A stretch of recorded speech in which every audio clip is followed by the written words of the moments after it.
Hey guys, welcome back. It's Maverick here with another episode of Fumetsu&Review. So, at this point, I'm still not entirely sure where exactly we're going with this series, what kind of conflict that it's actually going to bring. I do suspect that this episode we will be getting a little bit deeper into that, particularly with the implied conflict between March and Perona, right? Especially in regards to treatment towards the Onigumi and so on and so forth. It seems that there are some differing opinions as to how they are supposed to resolve this entire situation and eventually get back to their homeland, right? How exactly is this going to play out, and more importantly, what does Fushi have to do with all of this, right? He is still the main character after all. So, yeah, let's just get into it and see what happens from here. Alright, let's begin in 3, 2, 1, play.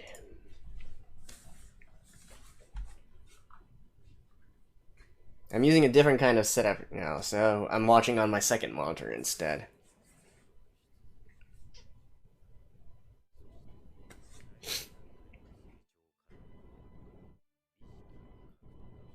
Becoming aware. Having a consciousness.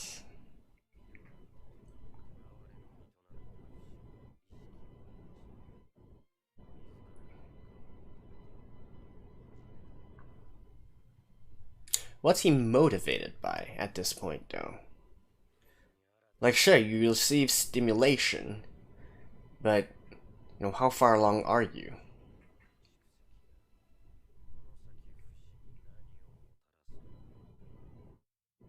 I mean, does he already have the concept of sadness? I certainly don't think so, right? Last episode we know that he's kind of learned the concept of being hurt, right? Being in pain and so on and so forth. Which makes sense, right? That's what motivated the earliest humans. You're hungry, you gotta go eat food. You're thirsty, you gotta go find something to drink, right? If something hurts you, right? If you do something and then you feel pain, well, that pain is gonna tell you, hey, I better not do it once again.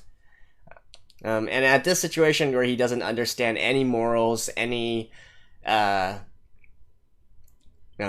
laws or whatnot, any words, I'm inclined to believe that he's still operating just on, very primal instincts, right? And yet, I say that, but certainly the fact that he appeared before March and saved her also means that on some level, right, he certainly wants to preserve her presence. Now, the cynic in me says that probably the reason for that is more so that March feeds Fushi, right? And Fushi wants to eat, and so he wants to continue preserving the girl who can satisfy his hunger, right? Of course, that might be looking at things a little bit too, too objectively. But hey, we'll see. I mean, if you haven't noticed by now how I look at things, well, what have you been doing for the past 5 episodes?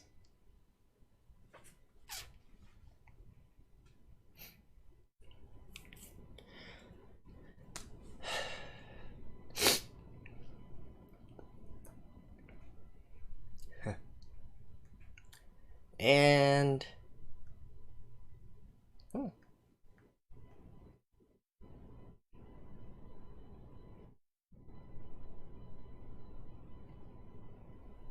yeah, Perona is going to fully kill the bear and try. What was it that she said she wanted to do? Take its eyeballs or its head?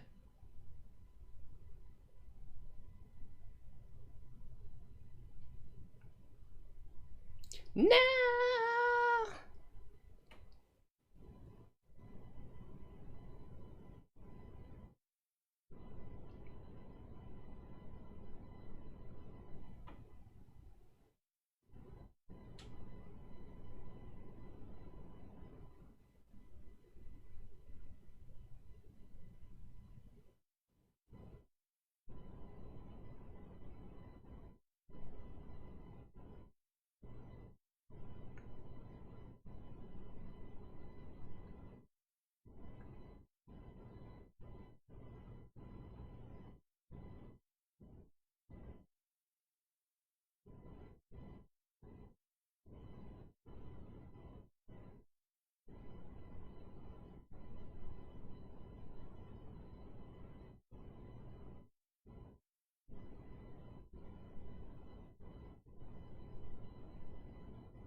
Eh.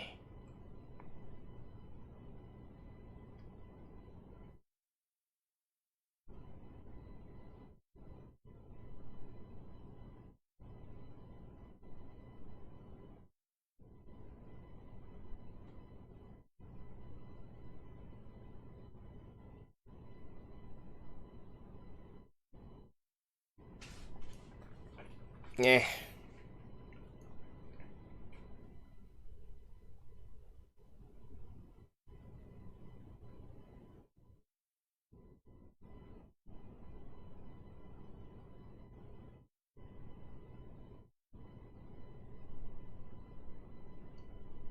Now, I just want to point out that the bear did kill a lot of people, though. Whatever.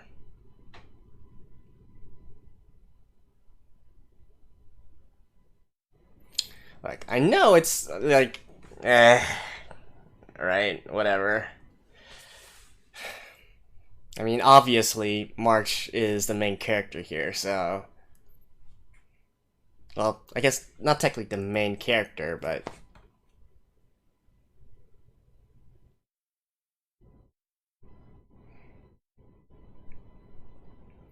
Okay. Now the question... Now the question about this is, what kind of direction is this anime gonna go forward, right? Is this decision gonna come back to haunt them, to bite them in the ass? Or is it going to instead be, oh, thank goodness we didn't kill it because it's gonna come back and save us, right?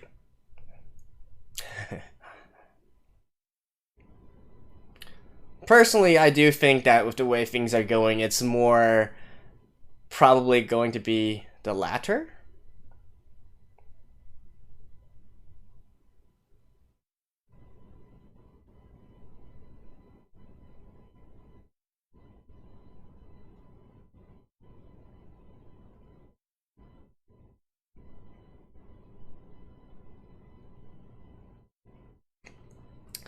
It also means losing your innocence, March.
Ooh. What did you expect, girl?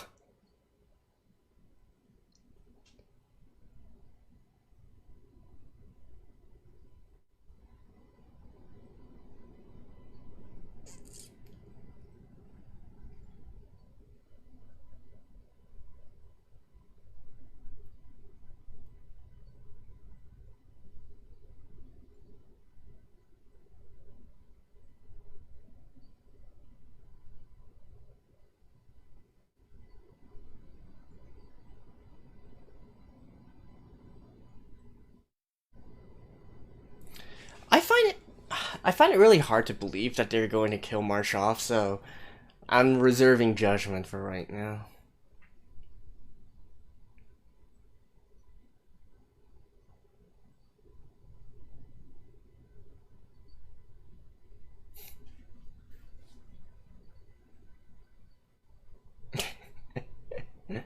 Eh.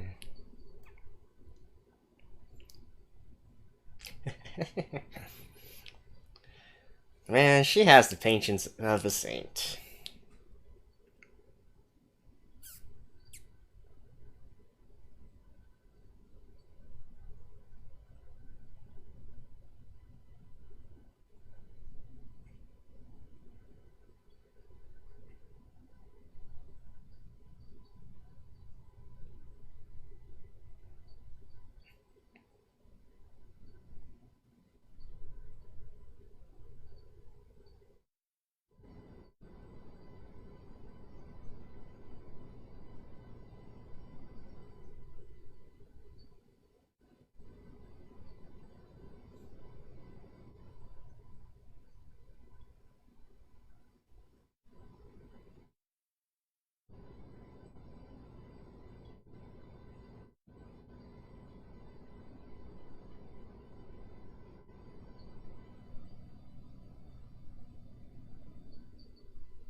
Are they really gonna kill her though?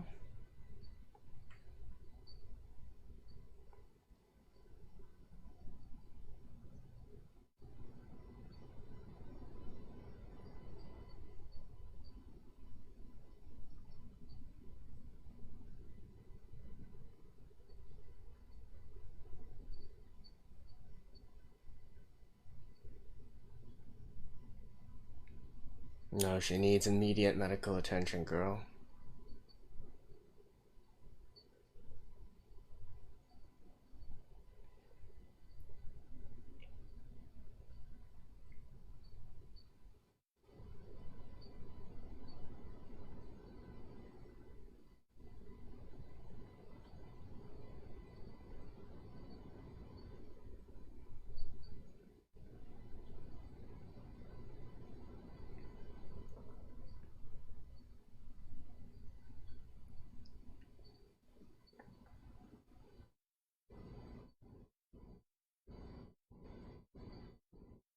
Wow, seriously? Holy shit.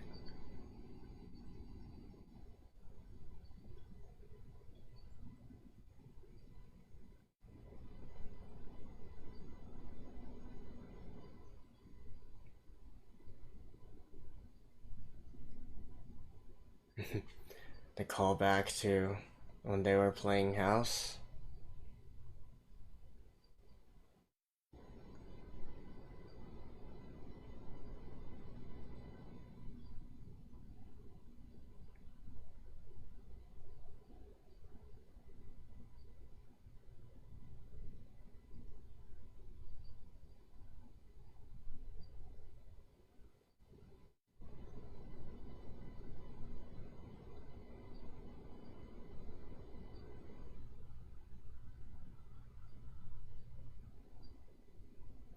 So is Fushi going to actually take on her form?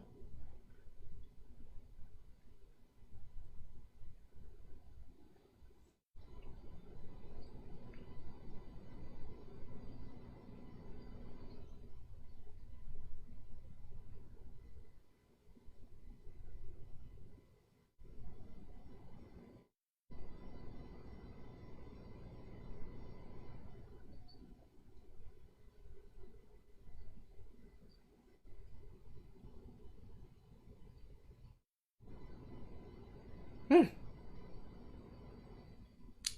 Wow. Its gain. Its conscious is. I guess it has this innate ability to sense emotions of others now.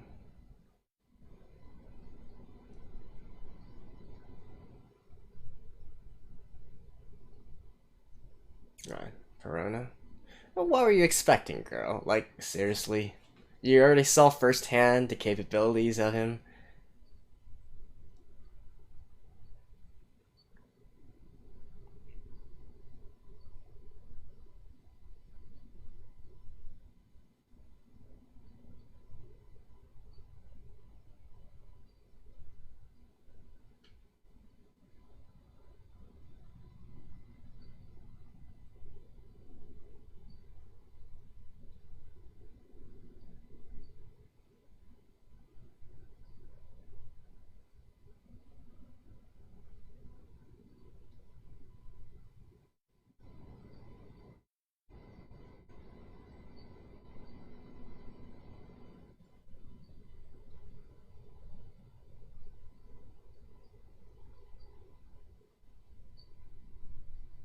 Oh, damn.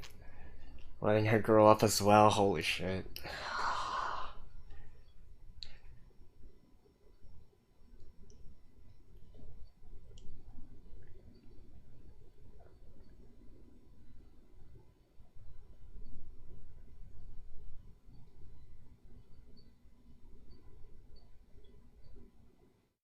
Wait, what?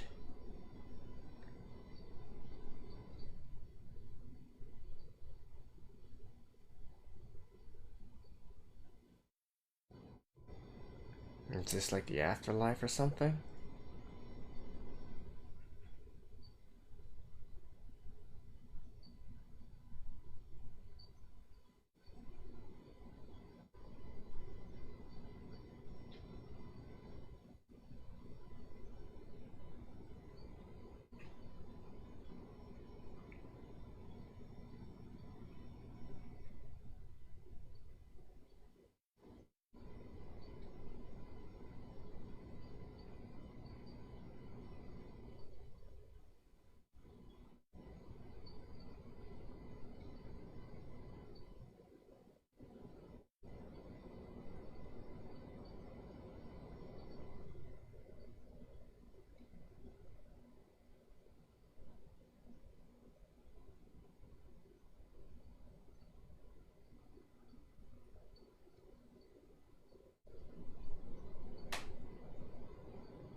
Oh, she's gonna kill herself? Holy shit.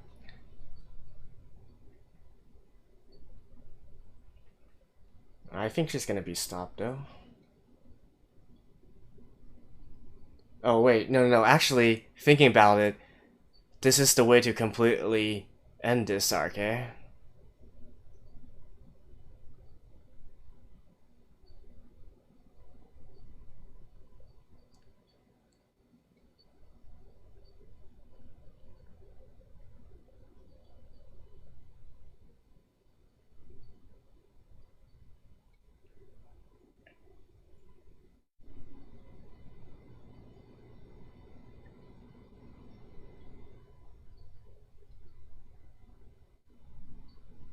Oof.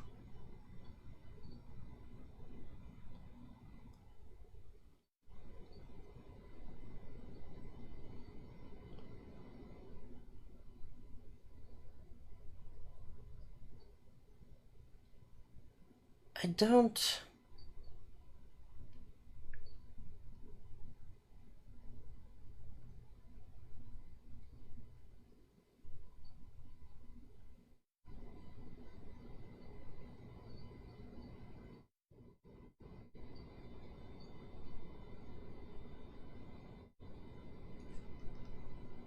Oh, he's coming in Oniguma form.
I wonder if they're going to take revenge on the village, though.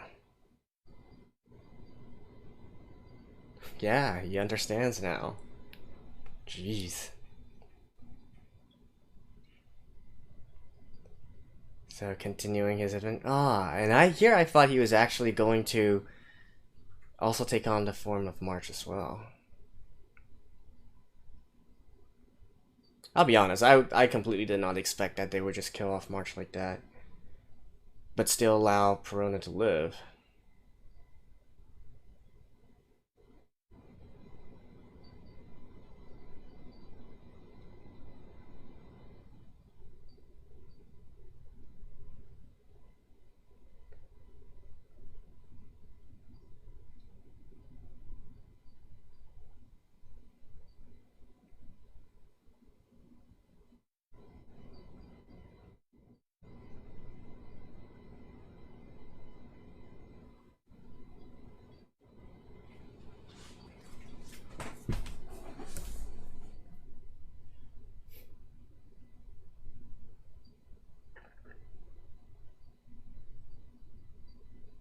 Head? Yep. Headshot. Oh, actually, no. Ugh.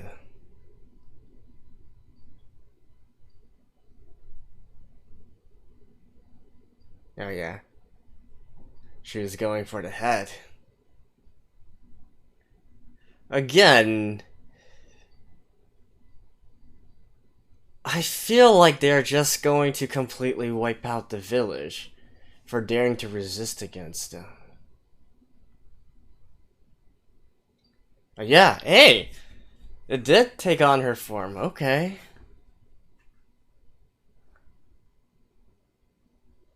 Yeah, alright. I'll see you guys after this.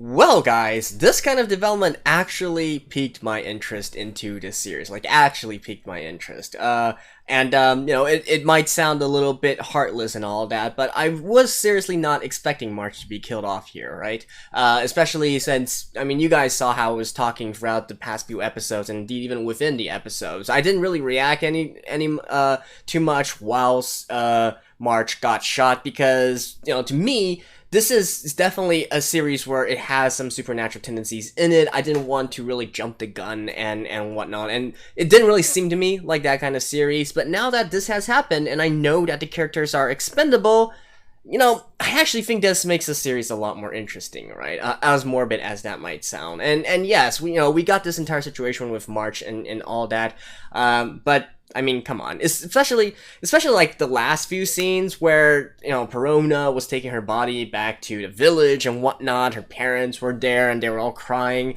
And the back of my mind, I was just like, dude, you guys were the ones who killed her, essentially, right? Because if it wasn't for, honestly, if it wasn't for Fushi being there, if it wasn't for Perona being there, she would have already been ate by that big bear, by that Oniguma, right? So, you know, I don't really, to me, you know, the end result is still the same here, right? And to be honest, the cause of her death is indeed the villagers and her parents. So, I'm sorry, but I can't really get behind all that and feel sympathy in that kind of situation. Like, look, I get it, right? They're in a kind of bad situation there. They're really quite hopeless. They can't really resist or anything. But, you know, to be honest here, with the way that things have ended, they didn't really show anything, and I don't know if they will show anything or they will just leave the story unfinished or whatnot. But seriously, at that very last scene there, considering that, you know, they basically did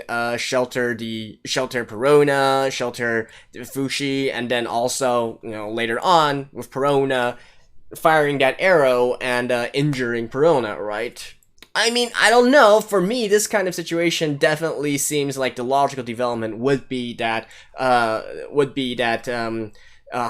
takes all all the troops and completely flattens the village, right? Again, kind of morbid, but considering that we already have this precedent of killing off main characters, or I guess in this case there are actually supporting characters, yeah, I think anything goes here. So to me, it would be completely expected if the entire village was flattened and all that. And to be honest, I don't really think I can care all that much about that kind of situation here. Just like I can't really care about what Hayase and they the end result that they had, right? I mean, what were they expecting? The past few episodes I was like, okay, Hayase must have some have some aces up her sleeve, right? Maybe she's really confident in her own abilities and whatnot, because she literally saw Fushi being this kind of immortal being just fight off this giant bear willy-nilly, and yet showed complete lack of respect towards its powers and whatnot. So I was like, okay, maybe she does have something up her sleeve. Maybe she's quite strong and whatnot. But no, boop. And just like that, she's heavily injured, almost to the verge of death, right? And so in this kind of, I'm just like, guys, you are so dumb. I can't. What were you expecting, right? If you didn't have any aces up your sleeve or whatnot. So I don't know. At this point, honestly, I was considering dropping this, because if it did kind of go the way that I was thinking with, talking about some morals, I don't kill stuff, and so on and so forth, I was like, man, that's not really for me. But now that they have this kind of development, and we can see that all the characters are expendable, Fushi apparently is gaining something of a moral, right? He is gaining something of his own. Basically, he has his own consciousness, but not only a consciousness, he's starting to act on a particular kind of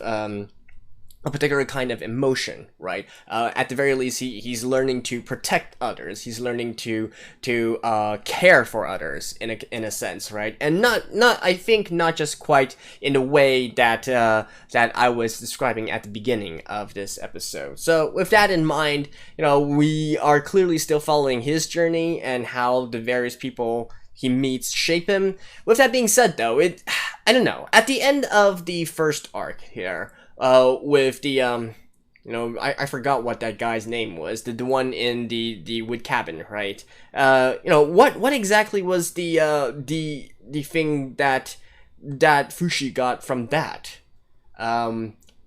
The intricacies of death and whatnot, something of that sort, a longing for others, and so on and so forth. Or in this case, with this entire situation, with March dead, with Perona's, with her, it's kind of unclear, like, how she ended up and whatnot, and after all this, like, sure, Fushi has gained March's form now, but what exactly does that mean for Fushi, right? That's definitely the thing that we should explore and we should try to take note of next. But at the very least, it seems that he is already acting in a sort of sense that's logical to us humans. Like, we can understand that. We can understand the concept of, hey, I take care of you once we form a bond, and then, you don't want anything bad to happen to that bonded person, right? At the very least, we see Fushi has already gotten to this point. I saw a little bit of the preview. Apparently, in the next episode, he's going to start learning languages. He's going to start learning reading and writing and potentially speaking as well. And then, well, maybe we will go forward, and I mean, certainly in the opening we see lots and lots and lots of different characters. So maybe, I'm adjusting my thoughts about this series as we go along, right? Originally, I thought this was going to be sort of like Dororo, where you have this kind of dynamic with a younger person, but is because they have more social abilities, paired with another, technically older or more powerful person, but with completely lacking in social ability and whatnot, and following along their journeys. Well, that's all out of the bat. That's all completely out of the book now, right? So, now thinking of it, maybe it's really just a Fushi one-man journey, and there's not going to be any more permanent supporting characters, those that travel along with him. It's really just Fushi's own journey, right? And I kind of like that. I actually do kind of like that. Like I said, the fact that they are willing to go to these extremes and whatnot actually, interests me in how they are going to develop this now. Now, with that being said, Does that equal a good viewing experience for you guys? That's another situation entirely, right? Hey, I don't know. Let me know your thoughts. I'm sure that there's plenty of people who got very, very emotional over March's death and whatnot. Sure, it's a sad situation considering that she is just a child after all, right? But, yeah, I mean, what more can I say here, right? I think it was kind of inevitable that we ended in this kind of situation the moment that they decided to break free from the prison and whatnot and completely break free from the city. I actually thought that Fushi would take a more active role in defending them and whatnot, but apparently that's not the case here, right? So, yeah. I don't really know where I'm going with this. I guess the main conclusion I'm trying to make here is that now we know every character is expandable, so it's really more a case of, okay, in this limited amount of time that Fushi has with all these different characters, what exactly kind of growth can he exhibit, right? So, and I guess to me, perhaps even more interesting is going to be, is there going to be a person in the future, a character in the future that exhibits more of a bad influence on Fushi, right? Something of that sort. Because I think that's what's going to make things interesting here, considering, Fushi is like a baby, growing up and whatnot, and how his personality is shaped, how his morals are shaped, is dependent on all those around him, right? So I do want to see, like, the concept of having bad influence, right? What we call bad influences here, bad morals and whatnot, and how that's going to be portrayed within the series. So anyways, that's it for now. Thank you guys, and I'll see you guys next time. Bye-bye.